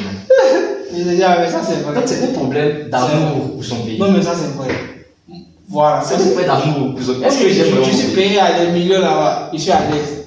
Et je me rends compte qu'il n'y a pas d'évolution ici. Donc je ne peux pas rester là-bas, je vais venir. À moins que j'ai un amour pour mon pays et je reviens. À moins que j'ai un grand amour pour mon pays. Disons un grand même pas. Donc je viens développer mon pays. Sinon combien de personnes je m'en vais en Europe ou même je m'en vais en France, je suis payé à 10 000 euros. De revenir. Vous voyez un peu. Donc là, c'est l'amour du pays qui rentre en ligne de compte maintenant. Quand vous prenez la Chine, le sens du patriotisme. Quand vous prenez la Chine, comment est-ce que la Chine s'est développée? C'est comme ça. La Chine a donné des bourses à ces jeunes qui sont partis dans des pays tels que les États-Unis ou autres pour apprendre. Et donc, ils sont revenus. Et ce qu'ils ont appris là, tous ramené. Ils sont revenus. Ce qu'ils ont appris, ils ont mis en application dans le pays. Aujourd'hui, la Chine. Ouais, ça c'est. La Chine est compétitive avec les États-Unis. La Chine est compétitive avec les États-Unis. Donc, c'est l'amour du pays. Mais regardez le système d'éducation chinois. Pour moi, tout vient de l'éducation qu'on donne à sa jeunesse. Tout vient de l'éducation qu'on donne à sa jeunesse. Quand tu penses aujourd'hui, le jeune chinois, mais les Chinois, c'est des gens qui sont extrêmement intelligents. Aujourd'hui, vous voyez, je ne sais pas si vous avez remarqué, mais quand tu vois actuellement, il y a une expansion de l'économie chinoise. Beaucoup de magasins chinois passent, des restaurants chinois qui vendent les nems et autres. Mais c'est une politique qu'ils adoptent. Aujourd'hui, l'État de Chine finance la culture, finance des gens qui veulent aller dans des pays pour faire des commerces. Parce qu'entre autres, ils sont en train d'apprendre la culture chinoise. Sans que tu t'en rends compte, tu deviens plus attiré par des nems que de manger ton plat de gaba. Effectivement. Tu peux plus attiré par des nems. Pourtant, les lèvres, c'est quoi? C'est des gâteaux. C'est des beignets. Mais ça t'attire plus parce que c'est étranger, c'est chinois, ça fait sophistiqué. Plutôt que de manger ton plat de là-bas, qui est ton identité. Donc il y a un problème identitaire qui est réel, sur lequel il faut revenir. C'est ça en fait le gros souci. L'Ivoirien, on va dire entre autres, ne s'aime pas lui-même. Il aime ce qui est importé, il aime ce qui est étranger. Il n'aime pas ce qui est made in Côte d'Ivoire. Et c'est ça en fait aujourd'hui le gros souci. Tout vient de notre éducation. Est-ce qu'on enseigne aux jeunes Ivoiriens l'amour de ce pays? Aujourd'hui, moi je prends l'exemple, très souvent j'ai. Mais nous, à l'époque, à l'époque, on appelait ça, je crois, c'est EDIC, non? Quand on était encore au primaire. Donc ça n'existe plus, on n'enseigne plus ça dans. Je sais plus. Il y a longtemps. Cette discipline a changé de forme. Ah, c'est plus l'EDIC a changé de forme aujourd'hui. Mais même l'EDIC, c'est pas vraiment poignant. Il faut que ce soit plus corsé, ce soit plus approfondi. Je vous donne l'exemple à Taxi. Je veux bien qu'il fait un peu rire. Je pense que nos amis internautes derrière la caméra vont partager un peu la vie. D'accord. On prend la plupart des films ivoiriens aujourd'hui. Pour imaginer. C'est des films qui font quoi? Qui font rire. Effectivement. Qui font rire. Mais il y a des films qui donnent des conseils aussi. Des conseils. Bon, il y a des films sur l'amour. Actuellement, ils sont dans besoin d'amour. Monsieur, jamais. On est à l'émission, franchement. Des rentrées pas de ce débat. Donc, vous voyez. Je sais que vous avez écrit sur l'amour, ça vous parle. Donc, vous voyez concrètement aujourd'hui, c'est la question à se poser. Pourtant, quand on prend la part des films américains ou autres, ils nous enseignent la notion d'être valeureux. Le sens du patriotisme, mourir pour son pays. J'ai aimé le film Jack Bauer, franchement. Aujourd'hui, il faut dire il faut mourir pour ton pays. Tant que tu vois ce qu'il va te dire. Tu vois ce qu'il va te dire. Il faut lui dire la carte mourir pour son pays. C'est ce qu'il va faire de tes oreilles. En fait, c'est ça le truc. C'est ça le truc. Aujourd'hui, quand vous voyez dans le temps, lorsqu'il y avait les différentes guerres et autres, mais quand vous voyez les Japonais, moi j'ai suivi un peu les différents documentaires sur les guerres mondiales et autres. Mais regardez comment le Japonais partait à la guerre. Lorsque les Américains tiraient, les Japonais se donnaient corps et âme. J'ai l'impression qu'ils venaient presque en sacrifice. Ils courent, ils vont sur lui seulement. Parce que dans sa tête, il défend son état. C'est un peu comme s'il était en transe. Parce qu'il est animé d'une volonté plus forte de grandir son état. C'est de ça qu'on a besoin de lui, pour avoir une Côte d'Ivoire plus forte. Il faut des citoyens qui sont prêts pour le pays. C'est ça. Qui sont capables d'aller au front. C'est ça. Pour le pays. Pas façon de guerre. Non, c'est juste. Et vas-y, bon. Voilà, c'est juste un mot que j'ai utilisé. C'est ça. Il n'y a pas de souci. Bon, je pense qu'on a assez bavardé. On a discuté en long et en large. Je tiens à vous remercier d'être venu pour l'émission. Je rappelle, c'est l'émission du Rendez-vous des Champions, le podcast des jeunes. Voilà, on fait un peu je dirais, un mélange. On invite les autorités, on invite aussi les jeunes qui sont brillants à venir prendre la parole sur des sujets d'actualité pour comprendre aussi le sens de la République. C'est ça le podcast. Encourager tout ce qui est bonne initiative des jeunes. Donc, on était avec M. Jean Hamel, je rappelle, docteur Jean Hamel. Bon, vous êtes au niveau de la médecine, on n'a pas déjà la médecine, bon, le temps, je pense qu'une prochaine fois, on aura le temps de parler de la médecine. Il y a des thèmes très intéressants au niveau de la médecine. Quand nous sommes avec les jeunes, on pourra aborder les thèmes universitaires, la santé, l'école, le survillage. Super. Très intéressant. Donc, il n'y a pas de souci. C'est quoi votre mot de fin? Vous regardez la caméra, vous adressez aux jeunes, on est une nouvelle année 2026. Quel conseil vous pouvez donner aux jeunes? C'est quoi votre avis sur le Parlement ivoirien? Voilà. Donc, en gros, c'est quoi votre mot de fin? C'est ça. Alors, je me ferai fort d'être très bref dans mon mot de fin. Ce que je pourrais dire aux jeunes concrètement, c'est d'abord, en cette nouvelle année, nous sommes au tout début de l'année, aujourd'hui n'est que le 18. Donc, nous sommes le 18 janvier 2026. C'est en cette nouvelle année d'avoir de la persévérance et du courage. Mon mot, c'est surtout des mots adressés à la jeunesse en ce sens-là. Persévérance et courage. Aujourd'hui, nous avons tendance à avoir des jeunes qui n'ont pas beaucoup de persévérance et de courage. et qui manque également cruellement de rigueur. Rien ne se bâtit de grand sans rigueur, persévérance et courage. Rigueur, persévérance et courage dans le travail. Donc aujourd'hui, pour le jeune Ivoirien, c'est cela concrètement. Qui puisse lui-même se challenger, aller au-delà de ce qu'il est, pouvoir travailler concrètement pour bâtir de la valeur ajoutée. Moi, je le disais la dernière fois à mes étudiants au niveau de la médecine, parce que je suis également moniteur au laboratoire de biophysique médicale. Donc, je suis lui référent de santé. Je le disais la dernière fois à mes jeunes étudiants de deuxième année de médecine, que ce qu'il faut pour ce pays-là, c'est des jeunes qui sont consciencieux de ce qu'ils doivent accomplir pour cette nation. Je leur disais que le véritable but de leur vie, c'est qu'ils sont nés pour développer leur pays. C'est qu'ils sont nés pour apporter de la valeur ajoutée à leur pays. C'est qu'ils doivent à ce pays ce qu'ils sont. Ce pays qui les a vu naître, ce pays dans lequel ils ont vécu, ce pays dans lequel ils sont allés à l'école et au niveau où ils sont. Ils doivent redonner à ce pays ce que ce pays leur a donné. Donc c'est du courage, de la persévérance, du travail et surtout beaucoup de rigueur dans tout ce que vous faites. Aussi en ce qui concerne la politique ivoirienne, moi je leur dirais de s'engager, de ne pas désespérer dans la politique ivoirienne. Il y a encore de très belles choses qui s'annoncent.